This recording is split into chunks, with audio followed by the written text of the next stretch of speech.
అసలు అంటే competition business అనేది లేదు. అది ఊహించడం కూడా మన తప్పు. సో నేను ఎప్పుడు వర్స్ట్ కేస్‌కే ప్రిపేర్ అవుతాను సార్. ఏ ప్రోడక్ట్ అయినా మనము ఒక మంచి క్వాలిటీ ప్రోడక్ట్ దాన్ని మనము ఇప్పుడైతే నాకు ఒక ఫ్రాంచైజీ మోడల్ ఉంది సార్.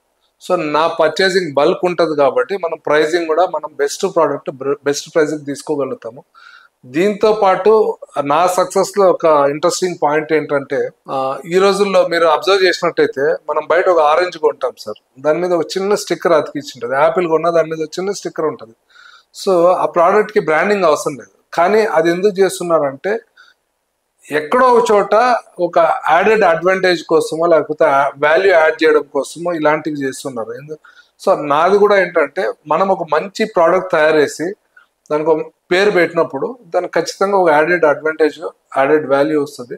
సో ఇలా నేనేం చేస్తా అంటే ప్రోడక్ట్ని ప్రోడక్ట్ లాగా కాకుండా దానికి ఈ water related brand names search చేసి దానికి ఒక ట్రేడ్ మార్క్ చేపించి, ఎందుకంటే మనం ఎవరిదో ప్రోడక్ట్ కొని అమ్ముతుంటే వాళ్ళ క్వాలిటీ బాగాలేకపోయినా అది మనకి అర్థం కాదు సార్. సో చాలా కాన్ఫిడెంట్ ఉంటే తప్ప ఇలాంటిది ఎవరు చేయరు. సో ఈరోజు తీసుకున్నట్టయితే మన ఆఫీస్ నుంచి మ్యాక్సిమం ప్రోడక్ట్స్ మన బ్రాండ్ నేమ్ తోటే కస్టమర్కి ఇస్తున్నాము. ఎందుకు అంటే ఆ క్వాలిటీ మీద మనకున్న నమ్మకం తోటి మనం ఒక మంచి బ్రాండ్ నేమ్ దానికి అటాచ్ చేసి ఇస్తున్నాం.